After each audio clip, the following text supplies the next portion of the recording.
ভোলার গ্যাস জাতীয় গ্রিডে নিতে হলে দিতে হবে ভোলা বরিশাল সেতু, জেলাবাসীর জোর দাবি।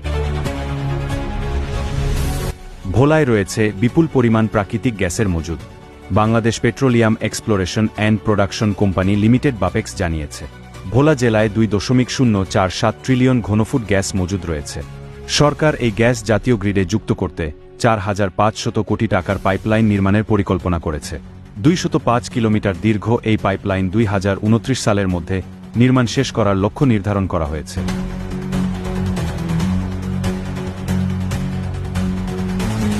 তবে ভোলার বাসিন্দারা দাবি তুলেছেন, গ্যাস নিতে হলে ভোলা বরিশাল সেতু নির্মাণ করতে হবে। ঠিক সময় মতন আমরা পণ্যগুলি গ্রাহকের কাছে আমরা পৌঁছাইতে পারতেছি না, শুধু একটি ব্রিজের কারণে।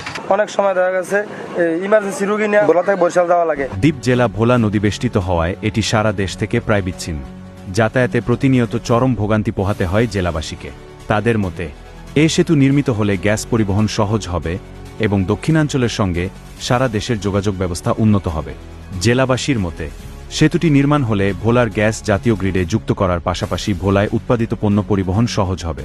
দক্ষিণাঞ্চলের 21 জেলার অর্থনৈতিক সংযোগ বাড়বে, যা শিল্প ও ব্যবসায় নতুন দিগন্ত উন্মোচন করবে। ভোলা বরিশাল সেতু খুব শীঘ্রই যদি হয়, এই দক্ষিণ অঞ্চলের মানুষ ব্যবসায়ীভাবে অনেক লাভবান হবে, রাজধানীর সাথে খুব দ্রুত যোগাযোগ করা সম্ভব হবে। ভোলার গ্যাসকে জাতীয় সম্পদে রূপান্তর করতে ভোলা বরিশাল সেতু নির্মাণের দাবি বাস্তবায়ন এখন সময়ের দাবি বলে মনে করছেন দ্বীপ জেলা ভোলার বাসিন্দারা।